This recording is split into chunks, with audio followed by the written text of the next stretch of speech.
Welcome to I dream. నేను మీ సురేఖ. ఇవాళ మనతో పాటు ఒక స్పెషల్ గెస్ట్ ఉన్నారు. వీరి గురించి నేను అసలు సపరేట్గా ఇంట్రడక్షన్ ఇవ్వాల్సిన అవసరమే లేదు. హెల్త్ టిప్స్ కానీ, బ్యూటీ టిప్స్ కానీ, చిన్న చిన్న మార్పులో మన ఇంట్లో ఎలా పాజిటివిటీ స్ప్రెడ్ చేయాలనే విషయం కానీ తను చెప్తే అందరికీ నచ్చి పాటిస్తూ ఉంటారు. అంత చక్కగా కన్వే చేస్తూ ఉంటారనమాట. మన ఇంటి మనిషి అనిపించుకునే అంత చక్కగా చెప్తూ ఉంటారు. వీరి కాస్ట్యూమ్స్కి కూడా సపరేట్ ఫ్యాన్ బేస్ ఉందండో. ఇటు యంగ్స్టర్స్ కానీ, ఇటు ఆడవారు కానీ ఆవిడ్ని చాలా ఇష్టపడతారు. అయితే వారి గురించి అతి తక్కువ మందికి మాత్రమే తెలిసిన విషయం ఏంటి అంటే తనొక వారియర్. క్యాన్సర్ని జయించి చాలామంది క్యాన్సర్ పేషెంట్స్కి కౌన్సిలింగ్ ఇస్తూ వాళ్ళలో మనోధైర్యాన్ని పెంచుతూ ఉంటారు. వారే మన వనజ రామిశెట్టి గారు. వారితో మాట్లాడి మరిన్ని విషయాలు నేను తెలుసుకొని మీకు తెలియచేస్తాను. నమస్కారం వనజ గారు. నమస్తే సురేఖ. ఎలా ఉన్నారు? బాగున్నానమ్మా, థ్యాంక్ యూ. మీరు చాలా మంది క్యాన్సర్ పేషెంట్స్కి అవేర్నెస్ క్రియేట్ చేస్తూ ఉన్నారు. మీరు ఆ ఫేజ్ దాటి వచ్చారు. అవును. సో మిమ్మల్ని చూసిన వాళ్ళు ఎవరు కూడా అసలు గెస్ కూడా చేయరండి. అసలు హింట్ కూడా లేదు ఎవరికి. మీరు అంత టఫెస్ట్ ఫేస్ క్రాస్ చేసి వచ్చారు అని చెప్పి అంత కాన్ఫిడెంట్గా, అంత కూల్గా కనిపిస్తూ ఉంటారు. ఎక్కడ కూడా అంటే నార్మల్గా అలాంటి ఫేస్ చూసి వచ్చిన వాళ్ళు ఎలా ఉంటారు అంటే కొంచెం ఎక్కడో డౌన్ అయిపోయి, లైఫ్ మీద ఎక్కడో హోప్ పోయి, అలా కొందరు మాక్సిమం మెంబర్స్ ఉంటారు. కానీ మీలాగా అతి తక్కువ మంది కనిపిస్తూ ఉంటారండి. మీరు చాలా ఇన్స్పిరేషనల్ పర్సన్ అని చెప్పొచ్చు అందరికీ కూడా. అయితే ఆ ఫేస్ మీరు చాలా టఫెస్ట్ ఫేజ్ కదా, ఆ ఫేజ్లో దాన్ని మీరు ఎలా హ్యాండిల్ చేశారండి? అంటే ఇప్పుడు ఏ ప్రాబ్లం వచ్చినా, క్యాన్సర్ అనే కాదు, ఎటువంటి రోగాలు వచ్చినా, ఎటువంటి డిజీజ్ వచ్చినా ఫస్ట్ మనకి ప్రాణం మీద ఫస్ట్ ఉంటానా ఉండనా అనే ఫస్ట్ క్వశ్చన్ మార్క్. అంటే చిన్న చిన్న జ్వరాలు, జలుబులు ఇవన్నీ పక్కన పడేస్తే కొన్ని మేజర్ ఇష్యూస్ ఉంటాయి. కొంతమందికి kidney related problem, liver related problems, cancers, brain strokes ఇవన్నీ వచ్చినప్పుడు ఏంటంటే మనకు ఫస్ట్ మనం బ్రతుకుతామా లేదా క్వశ్చన్ మార్క్. ఓకే, అది పక్కన పెట్టేస్తే ఈ ట్రీట్మెంట్ ఎలా జరుగుతుంది, లైన్ ఆఫ్ ట్రీట్మెంట్ ఏంటి, పెయిన్ఫుల్గా ఉంటుందా ప్రాసెస్, ఇది ఇంకొక థాట్. థర్డ్ థాట్ ఏంటంటే ఇంత నేను ఎఫర్ట్ చేయగలుగుతానా చేయలేనా. ఫోర్త్ థాట్ నన్ను చుట్టూ ఉన్న నన్ను యాక్సెప్ట్ చేస్తారా చేయలేరా. ఇలా ఒకటి కాదు 100 రకాల క్వశ్చన్స్ మన మైండ్లో వస్తూ ఉంటాయి. అయితే మూవీ ఇన్ఫ్లుయెన్సెస్ అనుకోవచ్చు, ఏదైనా అనుకోవచ్చు. క్యాన్సర్ అనగానే అందరికీ చచ్చిపోతాం ఇంకా లాస్ట్ అదే అనమాట. ఎందుకంటే చాలా మూవీస్ మనం చూస్తే, నాకు అంటే కొన్ని మూవీస్ చూస్తుంటాను ఇప్పుడు కూడా. ఆ మూవీస్లో ఎలా చూపిస్తారంటే క్యాన్సర్ అనగానే వాళ్ళు ఏదో రక్తం కక్కేసుకొని ఇలా పడిపోయేసి ఇంకా వాళ్ళు ఇంకా చనిపోతారు. లాస్ట్ ఏంటంటే ఆ డెత్ సెంటెన్స్ అనమాట ఫైనల్గా. సో నాకు అవన్నీ చూసినప్పుడు కానీ, నాకు ట్రీట్మెంట్ అవుతున్నప్పుడు కానీ, క్యాన్సర్ ట్రీట్మెంట్ కొంచెం పెయిన్ఫుల్గానే ఉంటుంది. ఓకే, అది కీమోథెరపీస్ అవ్వచ్చు, రేడియేషన్ అవ్వచ్చు, ఇమ్యూనోథెరపీస్ అవ్వచ్చు. ఇక ఏది చూసుకున్నా ఇట్స్ పెయిన్ఫుల్ ప్రాసెస్. అన్ని రకాలుగా పెయిన్ఫుల్లే. ఒకటి ట్రీట్మెంట్ పరంగా, డబ్బుల పరంగా, ఏ రకంగా చూసుకున్నా కొంచెం టాక్సింగ్గానే ఉంటుంది మనకి అది. అవి అన్నీ చూస్తున్నప్పుడు నాకేమనిపించిందంటే ఓకే సరే, ఇంత అవ్వింది, ఎక్స్పీరియన్స్ వచ్చేసింది. మనం ఏదైనా ఒక ఎక్స్పీరియన్స్ చేస్తేనే కానీ దాని మీద కాన్ఫిడెన్స్ మనకి రాదు. సో నా జర్నీలో ఏమైందంటే, క్యాన్సర్ జర్నీలో అన్ని ఎక్స్పీరియన్స్ చేశాను. పెయిన్ ఏంటి, సఫరింగ్, పెయిన్, మెడికేషన్ ఎలా ఉంటుంది, ట్రీట్మెంటు, నకసిక పర్యంత నొప్పులు, అన్నీ A to Z అనమాట. అంటే రియాక్షన్ ఆఫ్ పీపుల్, ఎవరు ఎవరు కాదు, నన్ను చూసి ఎవరు ఎట్లా రియాక్ట్ అవుతున్నారు, మెడికేషన్ నా బాడీకి ఎలా సపోర్ట్ చేస్తుంది, ఏ మెడిసిన్ వాడితే నాకు ఎలా రియాక్షన్ వస్తుంది, ఏం చేస్తే నాకున్న ప్రాబ్లమ్స్ తగ్గుతున్నాయి, మెంటల్గా నేను ఎలా ఉంటే నాకు హ్యాపీనెస్ ఉంటుంది, నా ఎన్వైరన్మెంట్ ఎలా ఉంచుకుంటే నేను ఇందులోంచి హీల్ అవ్వగలుగుతాను. ఒకటి కాదు 100 రకాల ప్రాసెస్ నా బ్రెయిన్ అయిన తర్వాత ఓకే ఫైనల్గా నేను డిసైడ్ చేసుకున్నది ఏంటి అంటే, ఓకే నాలాగా ఆలోచనలు, నాలాగా సఫర్ అయ్యే వాళ్ళు లక్షల కోట్ల మంది ఉన్నారు.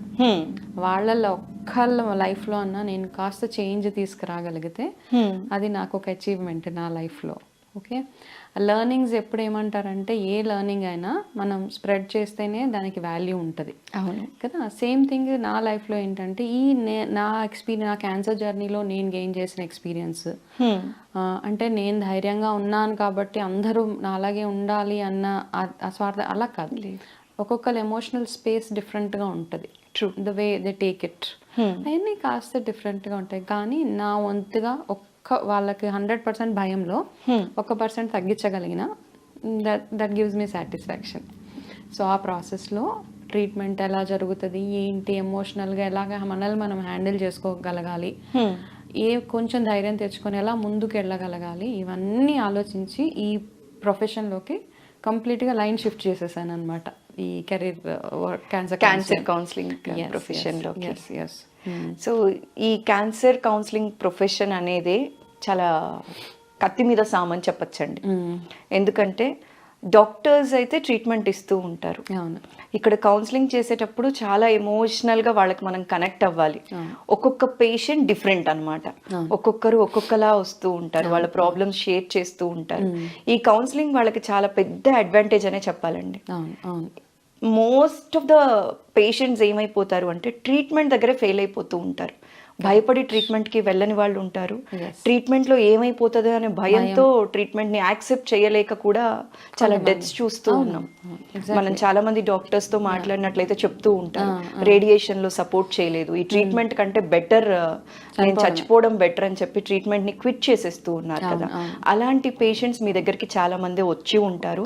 ఈ వీడియో ద్వారా అలాంటి పేషెంట్స్ ఎవరైనా చూస్తూ ఉంటే వాళ్ళకి మీరు ఇచ్చే సలహా అండి? ఓకే, క్యాన్సర్ ఫస్ట్ థింగ్ ఏంటంటే ఎందుకు వస్తుంది, ఎలా వస్తుంది, ఇవి చాలా వేల లక్షల వీడియోస్ ఉన్నాయి. అవును, సిగరెట్ తాగితే వస్తుంది, ఆల్కహాల్ తాగితే వస్తుంది, ఆ తాగని వాళ్ళకి కూడా వచ్చింది క్యాన్సర్. అసలు ఎందుకు వస్తుంది అనేది తెలియట్లేదు. ఎందుకు వస్తుంది తెలియదు, నిద్ర లేకపోతే వస్తుంది, నిద్ర వాట్ ఎక్కువ కారం తింటే వస్తుంది, ఉప్పు తింటే వస్తుంది, ఇవన్నీ కాదు. ఫస్ట్ థింగ్ ఏంటంటే ఎందుకు వస్తుంది అన్నది బిగ్ క్వశ్చన్ మార్క్. ఎవరికి తెలియదు, ఎవరికైనా వచ్చేయచ్చు. ఓకే, కాకపోతే దాని మీద ఫర్దర్గా ఇంకా చాలా అనాలిసిస్ అవుతుంది, చాలా స్టడీస్ అవుతున్నాయి. మేబీ ఏదైనా ఒక రీజన్ రావచ్చు ఈ పర్టికులర్ దాని గురించి. ఇవన్నీ ఏంటంటే క్యాన్సర్ రావడానికి 50% ఛాన్సెస్ ఉంటే మీరు సిగరెట్ తాగడం వల్ల, ఆల్కహాల్ తాగడం వల్ల, ఎక్కువగా తినకూడని ఫుడ్స్ అన్నీ తినడం వల్ల, ప్రాసెస్డ్ తినడం వల్ల 100% వస్తుంది. అంతే, 50-50 ఛాన్సెస్. ఓకే, సో ఎందుకు వస్తుంది అన్నది క్వశ్చన్ మార్క్. అయితే చాలామంది ఏంటంటే ఈ మధ్య కాలంలో నేను ఇంటరాక్ట్ అయిన వాళ్ళలో ఏంటంటే మామూలుగా రొటీన్గా ఇయర్లీ చెకప్స్ అవి చేయించుకోవడానికి వెళ్ళినప్పుడు ఫస్ట్ మైండ్లో నాకు ఏదైనా ఉందేమో, నాకు క్యాన్సర్ ఉంది, నాకు ఇది ఉంది, నాకు అంటే టెస్ట్కి వెళ్ళడానికి ఇంత భయం అనమాట. అందులో ఏం ఆ టెస్ట్ రిపోర్ట్స్ వెళ్ళి 48-72 అవర్స్ అయిన తర్వాత రిపోర్ట్స్ అన్నీ వచ్చాక అప్పుడు అమ్మ నాకేమీ లేదు. అయితే మనం ఎలా అయిపోయిందంటే మన మైండ్ సెట్ ఇప్పుడు ఉన్న కరెంట్ జనరేషన్లో, కరెంట్ సిచ్యువేషన్ ఎలా ఉందంటే ప్రతి ఇంట్లో ఒక క్యాన్సర్ పేషెంట్, ప్రతి ఇంట్లో ఒక డయాబెటిక్, ప్రతి ఇంట్లో ఒక బీపీ, థైరాయిడ్ అన్నీ ఉన్నాయి. ఇంటింటికి రోగాలే. ఓకే, ఇవన్నీ చూసి మనం మన మైండ్ని ఎలా ప్రాసెస్ చేసేసుకుంటున్నాం అంటే ఓకే నాకు కూడా ఈ రోగం వస్తుంది, నాకు కూడా ఇది వస్తుందేమో, వస్తుంది భయము వస్తుంది అని సెల్ఫ్ ఇన్విటేషన్ అనమాట, ప్లీజ్ కమ్ అనేసి. ఫస్ట్ అండ్ ఫార్మోస్ట్ థింగ్ ఏంటంటే క్యాన్సర్ ఒకవేళ వచ్చిన తర్వాత మనం ఏం చేయగలుగుతాం, దానికి కావాల్సింది చేయండి. కూర్చొని ఏడ్చి మీ చుట్టుపక్కల ఉన్న వాళ్ళని భయపెట్టి మీరు భయపడిపోయి టెన్షన్ జోన్లోకి వెళ్ళిపోయి నేను ఇంక చచ్చిపోతాను, నాకు ఇంక ఇంతే లైఫ్ అంటే that's all. I mean it want work like that. Okay, మన జీవితంలో స్పిరిచువల్గా తీసుకుంటే ఒక అమౌంట్ ఆఫ్ కర్మ, ఓకే, ఒక amount of pain go through అవ్వాలి మీరు మీ లైఫ్లో. ఆ ప్రాసెస్లో ఈ ప్రాబ్లమ్స్ చిన్న వస్తాయని అనుకుందాం. ఫర్ ఎగ్జాంపుల్ ఒకవేళ వచ్చేసిన అందులో నుంచి మనం ఎంత ఈజీగా బయటపడే ఛాన్సెస్ చాలా ఉన్నాయి, లేవని ఏం లేదు అసలు. అయితే దానికి కావాల్సింది ఏంటి, ఎర్లీ డయాగ్నోసిస్ కావాలి. Early diagnosis, proper medication, 100% treatment చేయించుకోవడము, ట్రీట్మెంట్ మధ్యలో వదిలేయడం అవి కాదనమాట. కొంతమంది ఏం చేస్తారంటే ఇప్పుడు ట్రీట్మెంట్ చేసుకునే ప్రాసెస్లో నాకు ఇది తినకూడదు అని చెప్తే అదే తింటాం మేము, మాకు అదే తినాలని, అది తినకపోతే ఉండలేము. షుగర్ తినొద్దు మొత్తం అంటే as per one study sugar is a feed for cancer cells అన్నారు. సరే క్యాన్సర్ ట్రీట్మెంట్ అవుతున్నప్పుడు షుగర్ మైనస్ చేయండి అంటే లేదు మేడం నేను మైనస్ చేయలేను, 1/2 స్పూన్ అన్న వేసుకుంటాను. సో ఇక్కడ ఏంటంటే మనము మన క్రేవింగ్స్ని కంట్రోల్ చేసుకోవడము, మన మైండ్ సెట్ని సరిగ్గా పెట్టుకోవడము. ఇప్పుడు మనం ఎలా అయితే మన చుట్టుపక్కల ఎన్వైరన్మెంట్ బాగుండాలి అని ఎలా అయితే అనుకుంటామో మన బాడీలో ఉన్న ఎన్వైరన్మెంట్ కూడా చక్కగా పెట్టుకోవాలన్నమాట. అప్పుడు ఏం చేయాలి మనము ఆ బాడీలోకి ఏమేమైతే సరైన ఆహారం వెళ్ళాలో, ఈ బాడీకి ఏమేమి కావాలి, స్ట్రెస్ ఎందుకు స్ట్రెస్ అవుతామన్న తర్వాత మాట్లాడదాం. ఓకే, స్ట్రెస్ ఫ్రీగా ఉండాలి, ఈజీగా డైజెస్ట్ అయ్యే ఫుడ్ మీరు తినాలి, మీరు తిన్న ఆహారము సరిగ్గా మీ బాడీలోకి అసిమిలేషన్ అయ్యేంత ఫుడ్ మీరు తినాలి, కావాల్సినంత నీరు తాగాలి, ఎంత నిద్ర కావాలో అంత నిద్రపోవాలి, ఎంత ఎక్సర్సైజ్ కావాలో అంత ఎక్సర్సైజ్ చేయాలి. Simple things life. ఇవన్నీ చేసుకుంటూ ట్రీట్మెంట్ ఒకవేళ మీకు ఒక 10 కీమోసో 15 కీమోసో 20 కీమోసో చెప్తే ఆ కీమోస్ చేసేసుకోండి.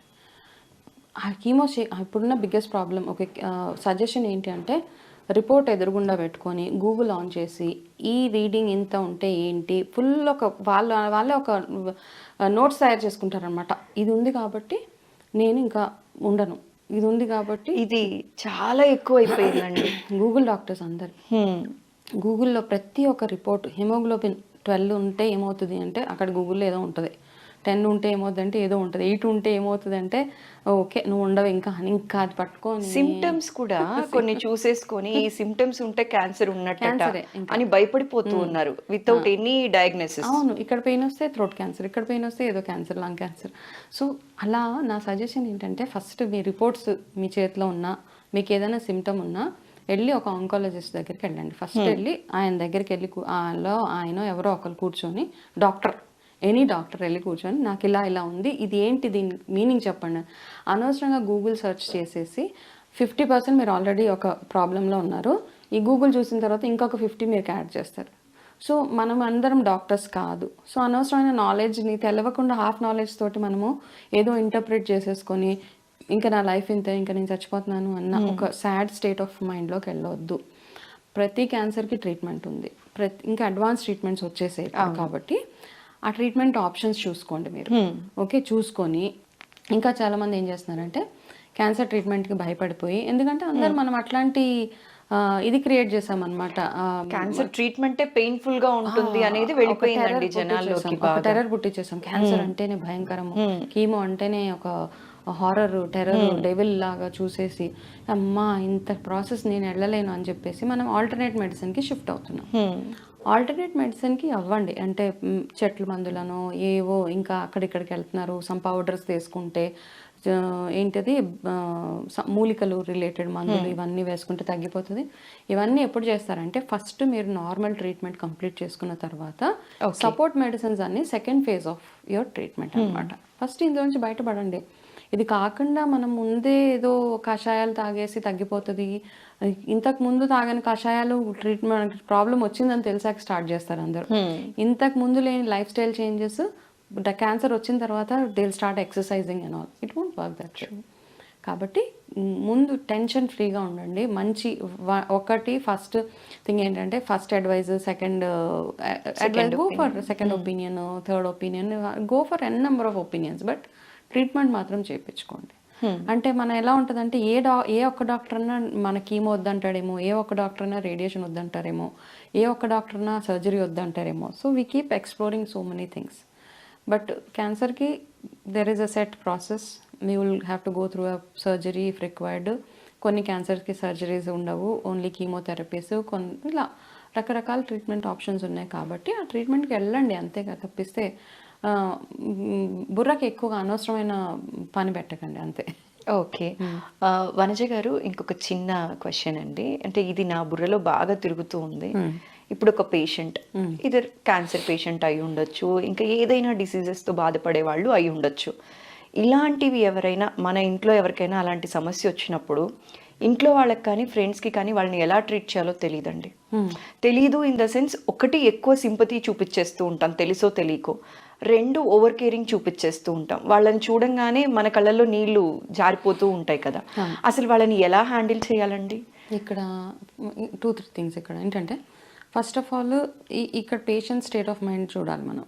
ఓకే, ఎవరైతే సర్వైవర్ కానీ who ever is the patient, వాళ్ళ స్టేట్ ఆఫ్ మైండ్ ఎలా ఉంది దాన్ని డిపెండ్ చేసుకొని మనం రియాక్ట్ అవుతూ ఉండాలి. చాలా కేసెస్లో పేషెంట్ చాలా బ్రేవ్గా ఉంటారు, ఇంట్లో వాళ్ళు ఫుల్ టెన్షన్ పడిపోయి ఎక్కడెక్కడ వీడియోలు, ఎక్కడెక్కడ ఇన్ఫర్మేషన్, ఈ పర్సన్ ఈ క్యాన్సర్ వచ్చి చచ్చిపోయాడు, ఇలా అన్ని చావు కబుర్లే అక్కడ వినపడుతూ ఉంటాయి అనమాట. అయితే నిజంగా ధైర్యంగా ఉన్న వాళ్ళని కూడా మనము వీఆర్ యాక్చువల్లీ వాళ్ళ ధైర్యాన్ని మనం యాక్చువల్లీ వాళ్ళని మోరల్గా వీక్ చేసేస్తున్నాం అనమాట. సో ఫస్ట్ థింగ్ ఏంటంటే, ఏ రకమైన జబ్బు వచ్చినా ఫస్ట్ వాళ్ళ దగ్గర చావు కబుర్లు మాట్లాడడం ఆపేయాలి. నా దగ్గర కూడా వచ్చినప్పుడు ఎలా ఉంది, తర్వాత నాకు లైన్గా 10 కేసులు, అక్కడ వాళ్ళు వెళ్ళి చచ్చిపోయారు, వీళ్ళు వెళ్ళి చచ్చిపోయారు, నేను విని అనుకుని నాకెందుకు ఈ చావు కబుర్లు, నాకు అవసరం లేదు. ఓకే, సో నాకు ఎన్ని రోజులు రాసి పెట్టుంటే అన్ని రోజులు నేను బ్రతుకుతాను భూమి మీద. సో ఫస్ట్ థింగ్ ఏంటంటే, మీరు టూ మచ్ ఆఫ్ ఇన్ఫర్మేషన్ పేషెంట్కి ఇవ్వడం ఆపేయాలి. మీ చుట్టుపక్కల ఎవరైతే మీ ఇంట్లో ఫర్ ఎగ్జాంపుల్ ఎవరో ఒక మనిషికి మదరో ఫాదరో ఎవరికో ఒకరికి క్యాన్సర్ వచ్చిన తర్వాత చుట్టుపక్కల వాళ్ళు మీ బెస్ట్ ఆప్షన్స్ మీరు ఎక్స్ప్లోర్ చేయండి. వాళ్ళకి ఇవ్వాల్సిన ధైర్యం ఏంటి, ఈ ఫుడ్ తింటే you will be definitely out of it, పలానా హాస్పిటల్కి వెళ్తే we have a best treatment available there, అవి చెప్తూ ఉంటే so give them live examples like survive అయిన వాళ్ళ గురించి వాళ్ళ గురించో లేకపోతే ఆ ప్రాబ్లమ్ని 2-3 కొంతమంది ఏంటంటే రిపీట్ క్యాన్సర్స్ వచ్చిన రిపీటేషన్స్ అయిన వాళ్ళు ఉంటారు, వాళ్ళని చూపించి చాలా మంది ఉన్నారు అలాగా. ఓన్లీ థింగ్ ఏంటంటే చాలా మంది బయటకు వచ్చి చెప్పరు అనమాట. అంటే వాళ్ళ క్యాన్సర్ వచ్చి తగ్గిపోయిందని చెప్తే వాళ్ళని ఏమన్నా మనము వాళ్ళకి ఇచ్చే వాల్యూ తగ్గిపోతుందని అనుకుంటారో చాలా మంది బయటకు రారు. నా ఓన్లీ సజెషన్ ఏంటంటే ఇలాగ too much of information, negative information వాళ్ళకి ఇచ్చే కంటే కూడా వాళ్ళకి ఒక ఎన్వైరన్మెంట్, ఒక పీస్ఫుల్ అట్మాస్ఫియర్ క్రియేట్ చేసి ఇంట్లో దాని గురించి ఎక్కువ మాట్లాడకండి. అదే పనిగా కాన్స్టెంట్ గా అదే ఉంటుంది. అఫ్ కోర్స్ భయం ఉంటుంది అందరికి, ఎందుకంటే మన ఫ్యామిలీ మెంబర్ కాబట్టి వాళ్ళకి వచ్చిందంటే అంత ఫియర్ ఉంటుంది కాబట్టి. But talk about something nice అనమాట. అండ్ ఆ రోగం గురించి ఆలోచించక్కర్లేదు మనం 24 గంటలు. నార్మల్ లైఫ్ స్టైల్కి వెళ్ళిపోండి అంతే. ఓకే, యూ వాచ్ సంథింగ్, మూవీకి చూస్తారా, లేకపోతే you engage in some activities and all. Cancer వచ్చింది అంటే జస్ట్ మంచం మీద అలా పడుకొనే ఉండాలని దెర్ ఇస్ నో రూల్. వెళ్ళొచ్చు, బయటకు వెళ్ళొచ్చు, మీ పనులు, మీ బాడీ సపోర్ట్ చేస్తుంటే మీ పనులు మీరు చేసుకోవచ్చు. హాలిడేస్కి వెళ్ళండి, బయట తిరగండి, ట్రీట్మెంట్ మాత్రం చేయించుకోండి. ఓకే. యా. సో వనజ గారు, మీరు క్యాన్సర్తో సఫర్ అవుతున్న పీరియడ్లో మీరు సర్వైవ్ అయ్యారు, అందరికీ ఒక సెట్ ఆఫ్ ఎగ్జాంపుల్గా నిలిచారనే చెప్పాలి. ఆ టైంలో మీ ఫ్యామిలీ సపోర్ట్ ఎలా ఉండిందండి? Excellent support. Excellent. I think ఇప్పుడు అందరూ అంటారు నువ్వు అందులోంచి బయటకు వచ్చావు చాలా గ్రేట్ అది ఇది అని అంటే, నా గ్రేట్నెస్ అంటే కూడా నాకేమనిపిస్తుంది అంటే నా ఫ్యామిలీ ఏదైతే నన్ను ఒక హై స్పిరిట్స్లో ఉంచారు. అండ్ వాళ్ళు ఏమనేవాళ్ళు అంటే నువ్వు మాకు ఇంపార్టెంట్ మా లైఫ్లో. ఎవరైనా నా హస్బెండ్, నా పిల్లలు, మా అమ్మ, మా నాన్న, మా అత్తయ్య గారు, entire family, both the sides, my sister, ఎవరు ఏ సపోర్ట్ ఎవరెవరైతే ఇవ్వాలో వాళ్ళందరూ ఆ సపోర్ట్ నాకు ఎక్స్టెండ్ చేశారు. ఇప్పుడు చాలా మంది కేసెస్లో ఇప్పుడు నాకు యూఎస్ నుంచి చాలా కాల్స్ వస్తూ ఉంటాయి, వేరే కంట్రీస్, ఎనీ కంట్రీ, అక్కడ సపోర్ట్ సిస్టమ్ చాలా పువర్గా ఉంటుంది. ఓన్లీ వైఫ్ అండ్ హస్బెండ్ వెళ్ళి ఉద్యోగాలు చేసుకోవాలి, అందులో ఒకరికి క్యాన్సర్ వచ్చేస్తే వాళ్ళు ఎంత హ్యాండిల్ చేయాలి, ఎంత అంటే they have to go through so much of హెల్. అక్కడ సపోర్ట్ సిస్టమ్ చాలా బ్యాడ్గా ఉంటుంది. మనకి ఇక్కడలాగా మనకి దొరకరు అంత ఈజీగా. వాళ్ళని చూసినప్పుడు అనిపిస్తుంది నాకు ఎంత ఐఎమ్ సో బ్లెస్డ్, ఇంతమంది నా చుట్టూరు ఉన్నారు కాబట్టి. ఒకళ్ళు నా పిల్లల రెస్పాన్సిబిలిటీ తీసుకున్నారు, ఒకళ్ళు నా ఇంటి రెస్పాన్సిబిలిటీ తీసుకున్నా. మై హస్బెండ్ వాజ్ 24/7 నా సర్వీసే ఆయన నన్ను హాస్పిటల్ తీసుకెళ్ళడం, తీసుకురావడానికి. అండ్ ఒక్కటి ఏంటంటే అందరూ ఒకటి ఎన్ష్యూర్ చేసింది ఏంటంటే వాళ్ళు నా దగ్గర నా ప్రాబ్లం గురించి పదే పదే మాట్లాడేవాళ్ళు కాదు. విజిటర్స్ని మైనస్ చేసేసాను. విజిటర్స్ ఎవరు ఎక్కువ లేదు, అది మాత్రం మైనస్. నేను చేసిన నా లైఫ్లో ఒకటి ఏంటంటే అందరు వచ్చి చూసి చూసి చూసి చూసి ఒక్కొక్కరు ఏదో ఏదో చెప్తే వెళ్తూ ఉంటారు. నాకు రియల్లీ చాలా కావాల్సిన వాళ్ళు తప్పించి మిగతా అందరినీ నేను అవాయిడ్ చేసేసాను అనమాట. ఐ యూస్ టు చెప్పండి, నేను I'm not in a space to meet anybody. Okay, మనం వాళ్ళ ముందు కూర్చోవాలి, ఒంట్లో బాగోపోయినా కూర్చోవాలి, నీరసం వచ్చినా కూర్చోవాలి, వాళ్ళు ఏదో ఏడుస్తారు, వాళ్ళు ఏదో చేస్తారు. సో అట్లాంటి వాళ్ళని stop entertaining such people. Surround your self with good people. అంతే, మీ మంచి అంటే మిమ్మల్ని ఎప్పుడు హై స్పిరిట్స్లో ఉంచి మీకు లైఫ్ మీద ఒక ఆశ కల్పించి నువ్వు అంటే మాకు అవసరం, నువ్వు నీ అంటే యువర్ ప్రెజెన్స్ ఈజ్ ఇంపార్టెంట్ అని ఫీల్ చేసే వాళ్ళ దగ్గర మనం ఉండాలి. అండ్ మన ఫ్యామిలీ మెంబర్స్ కూడా వీక్గా ఉంటే మాత్రం మనం కూడా ఆటోమేటిక్గా ఆ ఎనర్జీ మనకు పాస్ అవుతూనే ఉంటుంది. ఈవెన్ మై మదర్, మా అమ్మకు, మా అమ్మాయి అంటే నార్మల్గా మదర్స్ ఎట్లా ఉంటారంటే పిల్లల్ని అలా చూసి చాలా ఏడ్చి అలా చేసేస్తుంది. మా మదర్ ఇనీషియల్గా అలా ఉన్నా తర్వాత నన్ను ఆవిడ చూసి she was also supporting me so much. Wonderful, పర్వాలేదమ్మా, ఏం కాదు, you will get out of this problem అని చెప్పి అలా చెప్పి చెప్పి చెప్పి చెప్పి ఆ ప్రాసెస్లో ఏంటంటే మనకు కూడా మనకంటూ కొన్ని గోల్స్ ఉండాలి. క్యాన్సర్ వచ్చింది కదా, నేను ఇంకా ఏమి చేయను, నా జాబ్ మానేస్తాను, నేను ఇంకేం పనులు చేయను కాదు, ఏదో set some goals for your self. అంటే ట్రీట్మెంట్ జరుగుతున్న ప్రాసెస్లో జనరల్గా వర్క్ స్టైల్ సేమ్ కంటిన్యూ చేయొచ్చా అండి? హ్యాపీగా చేయొచ్చు. అంటే రేడియేషన్ తీసుకుంటున్న పీరియడ్లో, కీమోస్ తీసుకుంటున్న పీరియడ్స్లో ఇక్కడ ఏంటంటే కీమో అయినప్పుడు మనకి డెఫినెట్గా there is certain amount of side effects అవి ఉంటాయి. ఆ ఉన్న 2-3 రోజులు తప్పించి మిగతా రోజులు కీప్ యువర్ సెల్ఫ్ యాక్టివ్. నేను వర్క్ చేసేదాన్ని, అన్నప్పుడు నేను జాబ్ చేసేదాన్ని. ఓకే, మీరు కీమోథెరపీస్ ఇవి తీసుకుంటున్నప్పుడు కూడా మీరు జాబ్ చేశారు? చేశాను. ఓకే. చేసి చేసే ప్రాసెస్లో కొంచెం ఒక 4 hours వెళ్ళి రావడం ఆఫీస్కి, అలాగా బాగా బాగోలేను అంటే organization was also very supportive. Okay. తర్వాత మళ్ళీ రేడియేషన్స్ అయినప్పుడు రేడియేషన్ చేసుకొని ఆఫీస్లో 4-5 hours ఉండి మళ్ళీ వచ్చేదాన్ని. ఓకే. ఇంటికి వచ్చి రెస్ట్ తీసుకోవడం. నాకు బాగోలేదు అన్నప్పుడు వెళ్ళేదాన్ని కాదు. బాగుంది, ఎందుకంటే ఆ ఇంట్లో కూర్చొని మనకి ఇంకా అదే ప్రాసెస్ కదా. అందులోంచి బయటకు రావాలి అంటే మనకి ఏదో ఒక యాక్టివిటీ, సమ్ ఎంగేజ్మెంట్ ఉండాలి, మనకి ఏదో పని చేస్తూ ఉండాలి. తర్వాత కొంచెం హెల్త్ సపోర్ట్ చేయట్లేదు అన్నప్పుడు I stopped going to work. ఇంకా కాస్త కొంచెం ఉంటుంది, కొన్ని రోజులు అయితే వెళ్ళాను బాగానే, నా విల్ పవర్కి ఫైట్ అనమాట. ఓకే. తర్వాత అనిపించింది ఓకే కొంచెం బ్రేక్ తీసుకుందాము, ఏదైనా వేరే డిఫరెంట్గా చేద్దాం అనిపించింది. ఈ thought process of getting in to cancer counselling నాకు అప్పుడు అనిపించి మెల్లిగా ఐ స్టాప్డ్ వర్కింగ్ చేసి కంప్లీట్గా ఇందులోకి వచ్చేసి స్విచ్ అయిపోయారు. ఎస్. ఓకే, వనజ గారు, జనరలీ మీరు అన్నారు మీరు 3rd stage ఉన్నప్పుడు నోటీస్ చేశారు, మీకు తెలిసింది క్యాన్సర్ అన్న విషయం అని. అయితే ఇనిషియల్ స్టేజ్ అసలు ఐడెంటిఫై చేయడానికి స్కోప్ ఉంటుందా అండి, లేకపోతే అసలు తెలియదు అంటారా ఫైనల్ స్టేజ్ వరకు?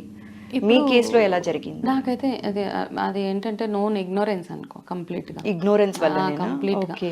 Breast cancers are very easy to diagnose first thing. Okay, వేరే క్యాన్సర్స్ కూడా ఇట్ ఈస్ ఈజీ. అంటే మనకి ఏదైనా ప్రొలాంగ్డ్గా ఉంది, కాఫ్ కంటిన్యూస్గా వస్తుంది, ప్రొలాంగ్డ్గా ఉంటుంది అంటే కనుక వెళ్ళి చెక్ చేయించుకోవడము. ఏదైనా బోన్లో అదే పనిగా పెయిన్ వస్తుంది, ఎక్కువ రోజుల నుంచి వస్తుంది అంటే వెళ్ళి చెక్ చేయించుకోవడము. మనం ఏం చేస్తామంటే దేని మీద అయితే ఫోకస్ చేయాలో దాని మీద చేయము, దేని మీద చేయకూడదు అది వాటి మీద చేస్తూ ఉంటాం. నా కేసులో కూడా లంప్ ఉంది నాకు తెలుసు, కాకపోతే రాంగ్ డయాగ్నోసిస్ అయింది. నేను ఫస్ట్ ఇనిషియల్గా డాక్టర్స్ దగ్గరికి వెళ్ళినప్పుడు జస్ట్ నార్మల్ లంపే, దాని గురించి ఎక్కువ ఏం ఆలోచించొద్దు అంటే, మనం ఎప్పుడు ఏది మంచిది చెప్తే దాంతో క్యారీ అయిపోతాం కదా. సో నేను అలాగే అవన్నీ చేసి తర్వాత ఇంకొక డాక్టర్ దగ్గరికి వెళ్ళాలి, అలా డిలే చేసేసాను. ఫైనల్గా నాకు అర్థమైపోయింది, నాకు ఇది క్యాన్సర్ లంపే అని నాకే అర్థమైంది. నాకే అర్థమైంది. అప్పుడు వరకు నేను వెళ్ళి అంటే ఇనీషియల్ స్టేజెస్లో వెళ్ళుంటే మేబీ చిన్న ట్రీట్మెంట్ తోటి అయిపోయేదేమో, మేబీ చిన్న రేడియేషన్. ఫస్ట్ స్టేజెస్లో అడ్వాంటేజ్ ఏంటంటే జస్ట్ రేడియేషన్ తోటి వెళ్ళిపోతుంది అనమాట. కొన్ని కొంచెం అడ్వాన్స్ స్టేజెస్కి వచ్చేటప్పటికి మనకి ఆర్గన్ తీసేయాల్సి వస్తుంది, ఎక్కువ కీమోథెరపీ చేయాల్సి వస్తుంది. సో ఇలాంటివన్నీ కొంచెం ఎమోషనల్గా కాస్త మనం డిస్టర్బ్ చేసేసే ట్రీట్మెంటే ఉంటుంది. సో కాబట్టి ఏంటంటే మనం ఎంత అర్లీగా ఏ సిమ్టమ్ అయినా, ఇప్పుడు మెడిటేషన్ చేయమని ఎందుకు అంటారంటే, మెడిటేషన్ అంటే మనకి ఏదో భగవంతుడు ప్రత్యక్షం అవుతాడు అవన్నీ కాదు. బేసిక్గా ఏంటంటే వెన్ యూ మెడిటేట్ మన బాడీ మీద మనం ఫోకస్ చేసుకుంటూ ఉండాలన్నమాట. హౌ ఈజ్ మన బాడీలో ప్రతి ఒక్క పార్ట్ ఎట్లా వర్క్ చేస్తుంది, ఈజ్ ఎవ్రీథింగ్ ఫైన్. సో ఆ మెడిటేషన్ చేసే ప్రాసెస్లో మనకు అర్థమైపోద్ది అనమాట. అండ్ ఈ మైండ్ఫుల్నెస్ అంటాం, ఈ మైండ్ఫుల్నెస్ ఇవన్నీ మన గురించి, అవన్నీ ఎందుకు అంటే మన బాడీలో ఏమవుతుందో తెలుసుకోవడానికి. చాలా మంది ఇగ్నోర్ చేసేస్తూ ఉంటారు. బ్యాక్ పెయిన్ వస్తే ఇగ్నోర్ చేస్తాము, లేకపోతే కడుపులో నొప్పి వస్తే ఇగ్నోర్ చేస్తాము. అయితే అఫ్ కోర్స్ నార్మల్ పెయిన్స్ అన్నీ ఉంటాయి, కాకపోతే కొంచెం క్రానిక్గా కొంచెం డిఫరెంట్గా మనకు తెలిసిపోతుంది. నార్మల్గా వచ్చే పీరియడ్ పెయిన్స్కి లేకపోతే మీకు క్యాన్సర్ ఉన్న పెయిన్కి there is lot of difference. ఆ డిఫరెంట్ అనిపించినప్పుడు జస్ట్ ఒక 500 ఇచ్చి ఒక డాక్టర్ దగ్గరికి వెళ్ళి కన్సల్ట్ అవ్వడం అంతే. అది చెయ్యం మనం, అనవసరమైన వాటికి హోమ్ రెమెడీస్ చేస్తాం అనమాట కూర్చొని. సో అవన్నీ చేయకుండా early diagnosis is always good మనకి. ఓకే, వనజ గారు, ఇప్పుడు జనరలీ చాలా అవేర్నెస్ ప్రోగ్రామ్స్ చేస్తూ ఉన్నారు. చాలాసార్లు చాలామంది ఆంకాలజిస్ట్లు చెప్తూ ఉన్నారు 40 years తర్వాత 30 years తర్వాత మీరు ఫ్రీక్వెంట్గా గైనకాలజిస్ట్ని కలిసి ఒకసారి బ్రెస్ట్ టెస్ట్ చేయించుకోండి, బ్రెస్ట్ క్యాన్సర్ లేకుండా చూసుకోండి అని చెప్తూ ఉన్నారు కదా. ఇది ఎంతవరకు అవసరం అంటారు? అంటే మీ ద్వారా మా ప్రేక్షకులకి చెప్పాలి, ఒకసారి చెప్పించాలి అని అనుకుంటున్నాను. ఇది ఇప్పుడు 40 కట్ ఆఫ్ కాదు, ఇప్పుడు any age 30 years, any age 20, 19 okay నుంచి కూడా వచ్చేస్తుంది. 19 years వాళ్ళకి కూడా మనకి బ్రెస్ట్ క్యాన్సర్ అనేది చూస్తున్నారు. ఈ మధ్య కాలంలో స్టార్ట్ అయింది కాబట్టి మీకు కొంచెం లంప్, బ్రెస్ట్ చెకింగ్ మనం ఈజీగా చేసేసుకోవచ్చు. అవి చేసుకున్నప్పుడు మీకు ఏదైనా లంప్, చాలా మందికి ఫైబ్రాయిడ్స్ ఉంటాయి, చిన్న చిన్న వాటర్ సిస్ట్స్ అంటాం, ఆ సిస్ట్లు ఫామ్ అయినా కానీ రెగ్యులర్గా వెళ్ళి మామోగ్రఫీ చేయించుకోవడం, రెగ్యులర్గా డాక్టర్తో చెక్ చేయించుకోవడము ఇంతే మనం చేయాల్సింది. 40 అబవ్ అండ్ మెనోపాజ్ వచ్చేసిన తర్వాత అయితే ఖచ్చితంగా ఎవ్రీ 6 months ఎవ్రీ 1 year వెళ్ళి చెక్ చేయించుకోవడం ఇట్స్ ఆల్వేస్ గుడ్ అనమాట. As a part of your medical routine checkups ఏవైతే ఉంటాయో అందులో మీరు చెక్ చేయించేసుకుంటూ ఉంటే you will be out of day, అంటే అట్లీస్ట్ స్టేజ్ 1. ఓకే. మాకు తెలిసిన నా క్లయింటే ఎంత సూపర్ డయాగ్నోసిస్ అంటే షీఈ్ అ వెరీ గుడ్, ఒక పెద్ద చాలా వెరీ రెప్యూటెడ్ ఎంఎన్సీలో షీఈ్ అ నేషనల్ హెడ్ అనమాట. ఓకే. ఓకే, ఆ అమ్మాయికి వచ్చింది. ఆ అమ్మాయికి రాగానే తను ఏం చేసిందంటే ఇమ్మీడియట్గా స్టేజ్ 1లోనే డయాగ్నోసిస్, నథింగ్, వెళ్ళింది ఇక్కడ నుంచి, she went to other country, effort స్టేజ్లో ఉంది, ఎఫర్ట్ చేసుకోగలుగుతుంది. జస్ట్ ఒక 15 రేడియేషన్ తోటి she's out of cancer. She's happy now. ఇంకా నెక్స్ట్ లెవెల్స్కి కూడా వెళ్ళిపోయింది జాబ్లో. కాబట్టి ఎర్లీ డయాగ్నోసిస్ నా విషయంలో నేను చేసుకోలేకపోయాను. బట్ నెక్స్ట్ నా తర్వాత వాళ్ళు ఎవరైతే ఉన్నారో ఇట్లాంటి మిస్టేక్స్ చేయకూడదు, అంతే, చిన్న చిన్న మిస్టేక్స్. అయితే వనిజ గారు, జనరలీ ఇప్పుడు చాలామంది చెప్తూ ఉన్నారు, ఈ ఫుడ్ తీసుకోవడం వల్ల ఇలా అవుతుంది, దీనివల్ల ఇలా అవుతుంది, జంక్ ఫుడ్ వల్ల వస్తుంది, ప్లాస్టిక్ వాడడం వల్ల వస్తుంది, ఇట్లా బోలెడు అంటూ ఉన్నారు కదండి. అసలు వీటిలో ఎంతవరకు నిజం ఉంది? ఆంకాలజిస్టులు అయితే చెప్తూనే ఉన్నారు. స్టిల్ మీ ఒపీనియన్ ఏంటండి దీనిపైన? ఫస్ట్ రూల్ ఆఫ్ లైఫ్ ఏంటంటే మనం ఎంతైతే భోజనం తింటున్నామో ఆ తిన్నదంతా సరిగా డైజెషన్ అయిపోయి, చాలా మంది కాన్స్టిపేషన్ ఇష్యూస్ వస్తుంటాయి. ఎప్పుడైతే మనకి ఆ కాన్స్టిపేషన్ అన్నది స్టార్ట్ అవుతుందో అప్పటి నుంచి మనకి ఏదో ఒంట్లో ఒక చిన్న ప్రాబ్లం ఉంది. ఓకే. ఓకే, అది గుర్తుపెట్టుకోవాలన్నమాట. రూల్ నెంబర్ 1 ఎనీ టైం మీరు తిన్నది మీ డైజెషన్, మీ అంటే మీ input and output when it is good, you will not have any problems. Okay. First rule అనమాట. ఓకే, దాని తర్వాత మీరు ఏం తినాలి ఏం తినొద్దు అంటే సింపుల్ రూల్ ఆఫ్ లైఫ్ ఏంటంటే, నేను చాలాసార్లు మాట్లాడాను, చాలామంది ఏం చెప్తారంటే మనం ఏదైనా ఒక పదార్థాన్ని తీసి భూమిలో వేస్తే అది పెరిగినప్పుడు అది మన ఒంట్లోకి వెళ్ళాలి. ఓకే, అన్ని వెజిటేబుల్స్, విత్తనాలు ఏవైతే మనం మెంతులు వేసినా, ఆవాలు వేసినా, జీలకర్ర వేసినా, లేకపోతే పసుపు కొమ్ము నాటినా, ఏది చేసినా, మళ్ళీ మామిడికాయ టెంకలు వేస్తే మళ్ళీ మ్యాంగోస్ పెరుగుతాయి. ఇవన్నీ మనకి తినదగ్గ ఫుడ్స్ అనమాట. అవును. అదే ప్లేస్లో యూ టేక్ అ బ్రెడ్, ఒక మైదా పిండి చేసి మనం భూమిలో పెడితే 4 రోజులకి అది కుళ్ళిపోతుంది. సేమ్ థింగ్ బ్రెడ్ వేస్తే కుళ్ళిపోతుంది. ఈవెన్ నాన్ వెజ్ వెళ్ళి తీసినా ఇట్ విల్ బి రాటన్ కదా. అవును. అట్లాంటి ఫుడ్ ఏమవుతుంది, సో ఏది తినొచ్చు ఏది తినకూడదని ఇక్కడే మన బైఫర్కేషన్. అట్లా నాన్ వెజ్ తినవద్దు, మానేయండి, I don't promote all that. మనకు కావాల్సిన కొన్ని విటమిన్స్ నాన్ వెజ్ నుంచి వస్తాయి కాబట్టి, ఎగ్ తింటే ప్రోటీన్ ఉంటుంది, B12 కావాలంటే నాన్ వెజ్ తినాలి. సో ఇట్లాంటి లిమిటెడ్గా అనమాట. ఓకే, తిన్నప్పుడు పాతకాలంలో ఏం చేసేవాళ్ళంటే వారానికి ఒకటేసారి నాన్ వెజ్ పెట్టేవాళ్ళు. ఎందుకంటే నాన్ వెజ్ మన ఒంట్లో అరగడానికి, ప్రాపర్గా డైజెషన్ ఫుల్గా అవ్వడానికి 48 to 72 hours పడుతుంది. వెజిటేబుల్స్ అయితే 12 hours, ఒక్కొక్క వెజిటేబుల్కి ఒక్కొక్క టైం ఫ్రేమ్ ఉందన్నమాట. 12 hours, 24 hours అరిగిపోతుంది మనకి. అందుకని 7 o'clockకి భోజనం చేసి నెక్స్ట్ డే మళ్ళీ 8 o'clockకే తినేవాళ్ళు. ఇవన్నీ అప్పుడు ఉన్న సన్సెట్ అయ్యే టైంకి తినేసి సన్ రైజ్ అయ్యాక మళ్ళీ తినేవాళ్ళు. 12 hours, 13 hours ఎలాగో మనం ఇచ్చేస్తున్నాం. కానీ ఇప్పుడు దానికి ఫ్యాన్సీగా ఇంటర్మీడియట్ ఫాస్టింగ్ అని అదని, ఆ ఇంటర్మీడియట్ ఫాస్టింగ్లో ఏం తినాలి ఏం తినకూడదు ఇవన్నీ వచ్చాయి కాబట్టి. బట్ ఇప్పుడు నేను చెప్పేది ఏంటంటే జస్ట్ ఏవైతే ఇప్పుడు నేను డిస్క్రైబ్ చేశానో, మీరు ఏ ఫుడ్ అయితే మళ్ళీ రీగ్రో అవుతుందో అది తినడము. అండ్ బిగ్గెస్ట్ ప్రాబ్లం మైక్రోవేవ్లో కుక్ చేసినవి మైనస్ చేసి ఫ్రిడ్జ్లో పెట్టి తీసిన ఫుడ్ తినకుండా ఉండగలిగితే, చాలా మంది ఫ్రిడ్జ్ లో పెట్టకుండా తినే వాళ్ళు చాలా తక్కువైపోయారు కదా మేడం. ఫ్రిడ్జ్ లో పెట్టేస్తాము. సో నాకు ఇవన్నీ చూసినప్పుడు చాలా, ఫ్రిడ్జ్లో పెట్టి తీసి వేడి చేసి మళ్ళీ పెట్టి తీసి వేడి చేసి ఏం తింటున్నా మనం, ఏం as good as eating nothing అనమాట. ఒక పేపర్ తిన్నా అందులో ఏమీ లేవు, there is no nutrition only. ఫ్రిడ్జ్లో పెట్టి తీసిన ఫుడ్లో టేస్ట్ తప్పించి there is no nutrition. Okay. పిల్లలకు కూడా అందుకే ఇప్పుడు చిన్న పిల్లలకి ఎందుకు క్యాన్సర్ వస్తున్నాయి అంటే because we're doing all these mistakes చిన్న చిన్న పిల్లలకి. అండ్ తినేటప్పుడు మనము సరిగా తినము, యాక్చువల్గా మనం సరిగా నవ్వలము, సరిగా కూర్చోము, సరిగా కలుపుకోము, సరిగా వాటర్ తాగము, రాంగ్ ఫుడ్ కాంబినేషన్స్ రకరకాలు ఉన్నాయి అసలు. అంటే క్యాన్సర్ ఎందుకు వస్తుంది అన్నదానికి దేర్ ఇస్ నో ఆన్సర్. కానీ రాకుండా ఉండాలి అంటే ఏమేం చేయాలి అన్నదానికి దెర్ ఇస్ ఆన్సర్ అనమాట. సో ఈ రాకుండా ఉండాలి అంటే ఇవన్నీ జాగ్రత్తగా చూసుకోవాలి అంటారు. మనం తీసుకునే ఫుడ్ హ్యాబిట్స్ కానీ. ఫుడ్ తిన్న ఫుడ్ అరగాలి ఫస్ట్ థింగ్. సో మనం ఏంటంటే ఒక రూల్ ఉంటుంది ఆయుర్వేదాలో, ఏంటంటే వండిన ఫుడ్ 4 hours లోపల తినాలి. అవును.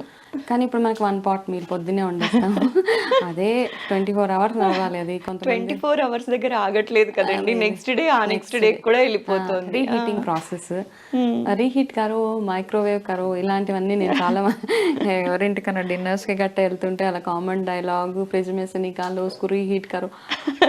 ఓకే, నాకు తినాలంటే కాస్త ఇట్స్ ఓకే, అంటే ఒకసారి తినడం వల్ల ఏదో అయిపోతుంది అని కాదు. ఎవరైతే మనం రెగ్యులర్గా ఈ ప్రాసెసెస్, పిల్లలకు కూడా అదే అలవాటు అయిపోయింది అనమాట. మన ఫ్రిడ్జ్ లో తీస్తున్నారు, మైక్రోవేవ్ పెడుతున్నారు, వేడి చేస్తున్నారు, తింటున్నారు. దేర్ ఇస్ నథింగ్, అందులో ఏ పోషక విలువలు లేవు.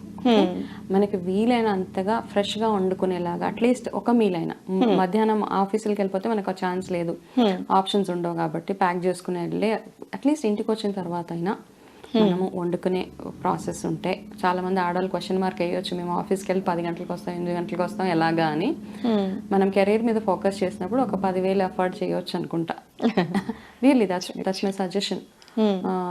నేను కొన్ని సెమినార్స్కి వెళ్ళినప్పుడు ఒక మోటివేషనల్ స్పీకర్ హీ టోల్డ్, మీరు, నాకు అప్పటి నుంచి అది మైండ్లో ఉండిపోయింది నేను వర్క్ చేసేటప్పుడు, మీరు ఇంట్లో ఇంత కష్టపడుతున్నాం అంటున్నారు, మీ కెరీర్లో మీరు సక్సెస్ఫుల్గా ఉండి మీరు ఒక 2 లక్షలు సంపాదిస్తే అందులో నుంచి 10,000 తీసి ఒక హెల్ప్కి ఇస్తే వండి పెడుతుంది కదా, అక్కడే సేవింగ్ చేయడానికి మనం ట్రై చేస్తాము. ఆ సేవ్ చేసే ప్రాసెస్లో 50,000 హాస్పిటల్కి తగిలేస్తాం. సో ఇది just a suggestion. So at least మనం పిల్లలకి పెట్టడం, మన నెక్స్ట్ జనరేషన్ అయినా హెల్దీగా ఉండాలి అంటే మనం పెట్టే ఆహారము అప్పటికప్పుడు వండి పెట్టేలాగా చూసుకుంటే. అండ్ రా ఫుడ్స్ మీద చాలా ఫోకస్ ఈ మధ్య కాలంలో. సో ఇప్పుడు వచ్చే రా food it's not organic most of the times. So రా అవాయిడ్ చేయండి కొన్ని రోజులు. అంటే మీ ఓన్ ఫామ్ ఉంది, మీకు తెలుసు అది వితౌట్ ఎనీ ఆర్గానిక్గా మీరు పండించారన్నప్పుడు ఆ ఫుడ్ హ్యాపీగా రా ఫుడ్ తినేసేయండి. కానీ బయట కొన్న ఏ ఆహారమైనా ఇంట్లో కాస్త steam boil or in form of soup తీసుకోవడమే బెటర్. ఓకే. అండ్ షుగర్స్ ఎంతగా తగ్గించగలిగితే మన అనను, ఎందుకంటే మనకి ట్రెడిషనల్గా షుగర్ వేసుకుంటూనే వస్తున్నాం మనం కాఫీ టీలో వాటిల్లో. అది మైనస్ చేసేస్తే షుగర్ ఇవన్నీ కొంచెం ఎమోషన్స్ అనమాట. కాఫీ, టీ, షుగర్ ఇవన్నీ మనం ఎమోషనల్గా కనెక్ట్ అయిపోయినాయి కాబట్టి కాస్త తగ్గించండి. ఒక ఏజ్ వచ్చిన తర్వాత దాన్ని మైనస్ చేసుకుంటూ ఉండడము, షుగర్కి బదులు జాగరీ, బెల్లం అలాంటివి రీప్లేస్ చేసుకుంటే సరిపోతుంది. అలాంటివి. వనజ గారు, అంటే మన ఫుడ్ ఎలా తీసుకోవాలి, ఎలాంటి ఫుడ్ మాత్రమే పిల్లలకి ఇవ్వాలి అనేది చాలా చక్కగా చెప్పారు. ఎలాంటి ఫుడ్ తీసుకోవాలి, ఎలాంటి ఫుడ్ తీసుకోకూడదో కూడా అర్థమయ్యేలా చెప్పారండి. అయితే ఇప్పుడు ఎక్సర్సైజ్ కానీ, యోగా కానీ, మెడిటేషన్ కానీ కొంతమంది మాత్రమే చేస్తూ ఉన్నారు, అందరూ ఎక్కువ అలవాటు లేదనే చెప్పాలండి. ఓన్లీ వెయిట్ గెయిన్ అయ్యాము అన్నప్పుడు మాత్రమే జిమ్ కానీ, యోగా కానీ ఇలాంటివి జాయిన్ అవుతూ ఉన్నారు కదా.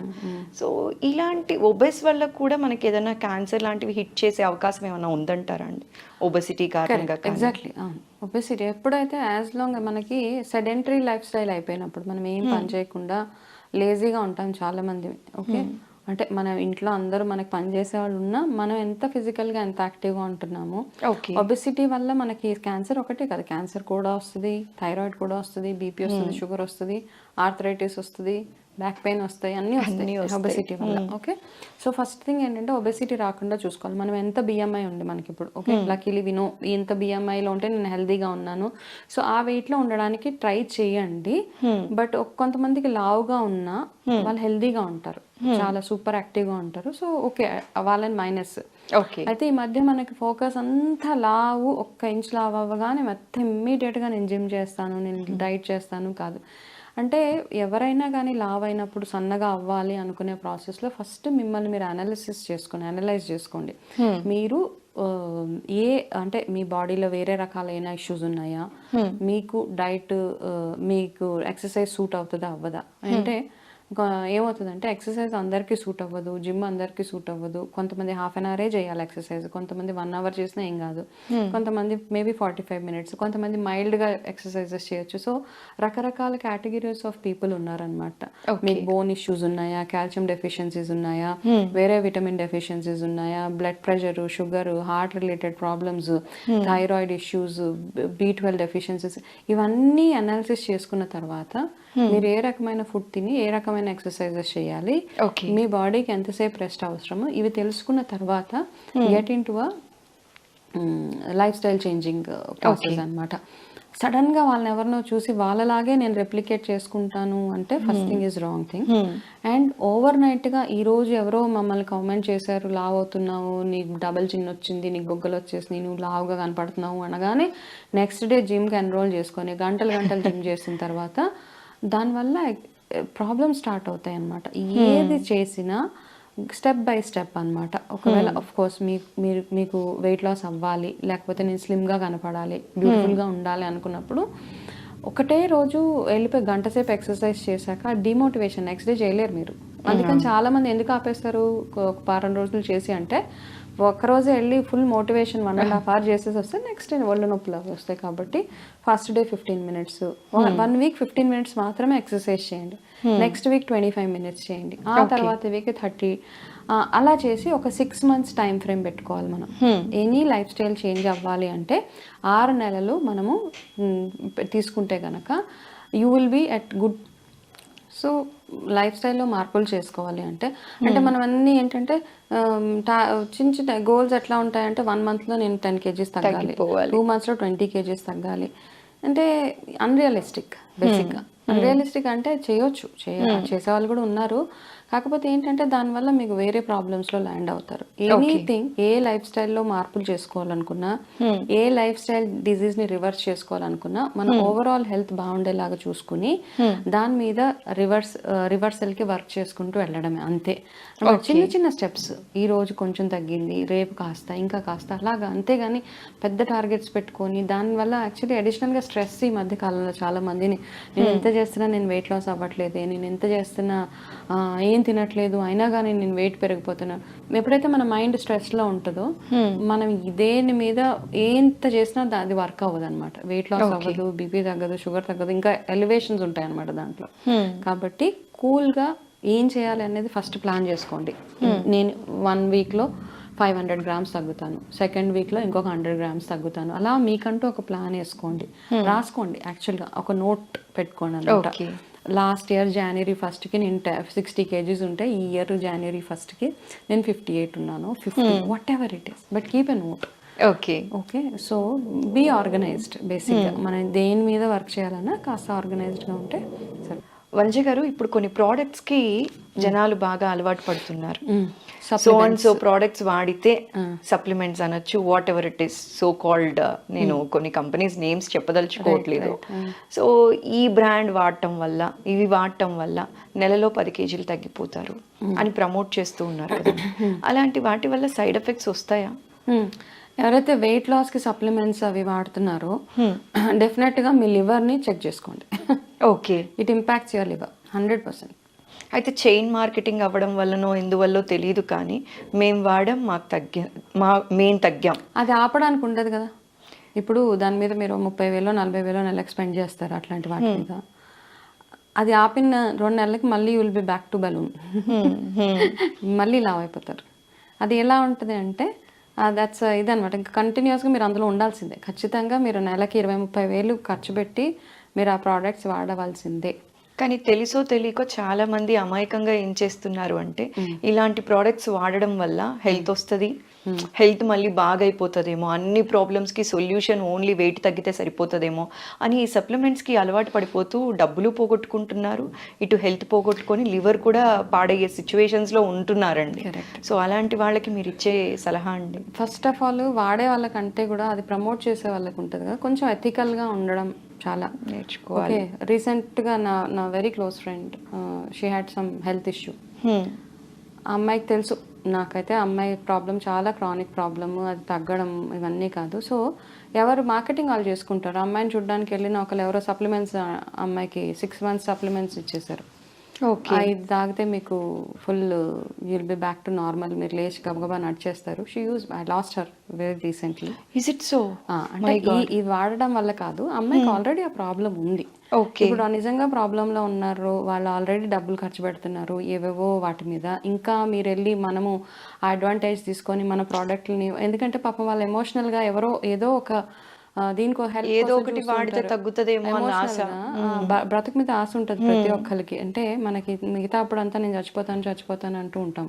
నాకు ఏ ప్రాబ్లం వచ్చినా చస్తే వదిలిపోతుంది, ఇది కామన్ డైలాగ్. కానీ నిజంగా మనం ప్రాబ్లం ఫేస్ చేసినప్పుడు మనకి ఆ రిలేషన్షిప్స్, మన పిల్లలు, మన ఫ్యూచర్ గుర్తొచ్చి బ్రతకాలన్న ఆశ పుడుతుంది మనకి. అవును. మనకి ప్రాబ్లం వచ్చినప్పుడు బ్రతుకు మీద ఆశ వస్తుంది అనమాట. అది ఇట్ హ్యాపెన్స్. చాలా మందిని చూసామా, మిగతా అంటే వాళ్ళు ఏమనుకుంటారంటే నాకు వద్దు, ఈ జీవితం వద్దు అని చాలాసార్లు అన్నవాళ్ళే నిజంగా ప్రాబ్లంలో ల్యాండ్ అయ్యాక వాళ్ళకి బ్రతకాలని ఆశ వచ్చేస్తుంది అనమాట. అట్లాంటప్పుడు మనం ఏం చేస్తామంటే, ఇట్లాంటి చాలా మంది ఏం చేస్తారంటే ఈ సప్లిమెంట్స్ అవి పట్టుకెళ్ళి వాళ్ళకంటే don't do all that things, be realistic. నిజంగా I only believe in home remedy. ఇప్పుడు ఏదైనా చెయ్యాలి అంటే ఇంట్లో, లేదా ప్రాపర్ డాక్టర్ దగ్గరికి వెళ్ళడము, వాళ్ళ వీక్నెస్ని మనం క్యాష్ చేసుకోవడము, ఇట్లాంటివన్నీ. I really feel pity for lot of people అనమాట. చాలామంది ఇదిగో ఇది వాడుతున్నాను, ఇది తగ్గిపోతుందంట అని నా ఫ్రెండ్ చెప్పిన మాటలు ఇంకా నాకు అలా గుర్తుంటాయి. నాకు బాధ కూడా వేస్తుంది. She's my very close friend. But ఏది వర్క్ చేయలేదు ఆ అమ్మాయికి, ఎందుకంటే తనకు వచ్చిన ప్రాబ్లం అలాంటిది కాబట్టి we lost her. My god. So అలాంటివి అనవసరంగా ఎందుకు చేయాలి? ఏదో మీ టార్గెట్స్ రీచ్ అవ్వడం కోసం, మీరు డబ్బులు ఎర్న్ చేసుకోవడం కోసమో, ఏదో చేయడం కోసము మీరు వాడితే మీరు యూజ్ చేసుకోండి. అది మార్కెటింగ్ వేరే హెల్తీగా ఉన్న వాళ్ళకి చేసుకోండి. నిజంగా ప్రాబ్లంలో ఉన్న వాళ్ళ దగ్గరికి వెళ్ళి మాత్రం ఇలాంటివి అంటగట్టద్దు, ఫస్ట్ థింగ్. అంతే, that's what I really feel. Supplements నేనైతే నేను ఏ సప్లిమెంట్స్ని ప్రమోట్ చేయను. ఫస్ట్ థింగ్, కొన్ని డయాబెటీస్ రిలేటెడ్, ఇవి బీపీకి నిజంగానే కొన్ని మెడిసిన్స్ వర్క్ చేస్తే, సో అంతకు మించి వెయిట్ లాస్కి సప్లిమెంట్స్, లేకపోతే ఇంకొక హెయిర్ గ్రోత్కి, మీరు అవన్నీ ఇంట్లో మీరు తినే ఆహారంలోనే ప్రతి ఒక్కటి ఉంటుంది. మనం ఆ ఫుడ్ని ఐడెంటిఫై చేసుకోగలిగితే అంతకు మించింది లేదు. అంటే ఇదేదో ఓవర్ నైట్గా ఏదో అయిపోతుందని కాదు. మనకి ఇప్పుడు యంగర్ జనరేషన్ పిల్లలు, ఇప్పుడు న్యూ మదర్స్ ఎవరైతే ఉన్నారో, ఇప్పుడు రకరకాల రోగాలు చూస్తున్నారు కాబట్టి అట్లీస్ట్ న్యూ బార్న్ పిల్లల కోసం మీరు ఇంట్లో చేసిన ఫుడ్ పెట్టడము, బయట రెడీమేడ్గా తెచ్చిన ఫుడ్ తినిపించడం కాదు వాళ్ళకి. మీరు ఇంట్లో తయారు చేసి చక్కగా ఆవునే ఇంట్రడ్యూస్ చేయండి. మన ఇంట్లో పల్సెస్ కానీ, రైస్ కానీ అన్నీ ఇంట్రడ్యూస్ చేయండి. అండ్ అనవసరంగా వైట్ రైస్ మానేశాను, లేకపోతే ఇది మానేశాను, ఇవన్నీ మనం ట్రెడిషనల్గా వచ్చే ఫుడ్స్ని మానేసి అంటే మనం ఏం చేద్దాం అనుకుంటున్నాం? ఫస్ట్ థింగ్ కదా, మనకు అలవాటైన ఆహారాన్నే తింటూ ఎంత తినాలో అంతే తినండి. ఎలా వండుకోవాలో అలా వండుకోండి. ఏ టైంలో నిద్రపోవాలో ఆ టైంలో నిద్రపోండి. ఏ టైంలో లేవాలో ఆ టైంలో లేవండి. ఎంత వాటర్ లోపలికి వెళ్ళాలో అంత వెళ్ళిన తర్వాత హోలిస్టిక్ హెల్త్ అంటే మనం మెంటల్గా ఎట్లా ఉన్నాము, ఎమోషనల్గా ఎట్లా ఉన్నాము, మన చుట్టుపక్కల ఉన్న ఎన్వైరన్మెంట్ ఎట్లా ఉంది, మనం ఎట్లాంటి వాళ్ళతో ఇంటరాక్ట్ అవుతున్నామో, ఇవన్నీ కలిపితేనే హెల్త్. ఇందులో చాలాసార్లు ఏమవుతుందంటే, అన్నం తినేటప్పుడు వెనకాల ఫాదరో మదరో వచ్చి తిడుతూ ఉంటారు, నీకు ఇన్ని మార్కులు వచ్చినాయి, ఎన్ని మార్కులు వచ్చినాయి, అలాగా ఆ తినే ముద్ద కూడా ఎక్కదు. సో పిల్లలకి, మదర్స్కి ఫాదర్స్కి సజెషన్ ఏంటంటే, అన్నం తినేటప్పుడు ఎవరికైనా కానీ, వైఫ్ అండ్ హస్బెండ్ ఎవరైనా అనొచ్చు, తినేటప్పుడు ఐదర్ మొత్తానికి మాట్లాడకుండా తినండి, లేదా మంచి కాన్వర్జేషన్స్ మాట్లాడండి. తిట్టాలి అన్న ఆప్షన్ తినేటప్పుడు పెట్టుకోవద్దు ఎవరైనా కానీ. మన భలే మెసేజ్ ఇచ్చారండి. ఎందుకంటే చాలా మంది పేరెంట్స్ ఇదే మిస్టేక్ చేస్తూ ఉంటారు, తెలుసో తెలియకో. అక్కడ తిండి దగ్గరే తిడుతూ ఉంటారు. తిండి ఒక్కొక్క ముద్ద వెళ్ళేటప్పుడు స్ట్రెస్ఫుల్ ఈటింగ్ అనమాట. అలా తిన్నప్పుడు మన స్ట్రెస్ హార్మోన్స్ రకరకాలుగా వర్క్ చేస్తూ ఉంటాయి. సో దేర్ ఫోర్ పిల్లలకి వచ్చే రోగాలు కానీ, ఒబెసిటీస్, ఇవన్నీ రీజన్స్. కాబట్టి తినే స్పేస్ని తినడానికి వదిలేయండి. ఎందుకంటే ఇప్పుడు everything comes back to food. ఇప్పుడు ఏ రోగం గురించి మాట్లాడినా ఏం తినాలి, ఈ రోగం తగ్గాలంటే ఏం తినాలి అంటాం తప్పిస్తే everything is linked to food only. అవును కదా, కాబట్టి ఆ తినే స్పేస్ని కాస్త పీస్ఫుల్గా వదిలేయండి. పిల్లలు తినేటప్పుడు వాళ్ళ మీద ఎంత కోపం ఉన్నా ఆ తినేటప్పుడు వాళ్ళని ఏం అనకండి. అందరికీ వర్తిస్తుంది అది. ఆఫీస్లో కూడా లంచ్ టేబుల్ మీద కూర్చొని నా బాస్ ఇలా అన్నాడు, నా బాస్ అలా అన్నాడు, ఏడుస్తారు. తినేటప్పుడు ఏడ్చేవాళ్ళు కానీ, తినేటప్పుడు అనవసరమైన విషయాలు మాట్లాడుకోకుండా తింటే ప్రాపర్గా డైజెస్ట్ అవుతుంది. లేకపోతే మీకు వచ్చే gastric related issues, indigestions, all because of the stress.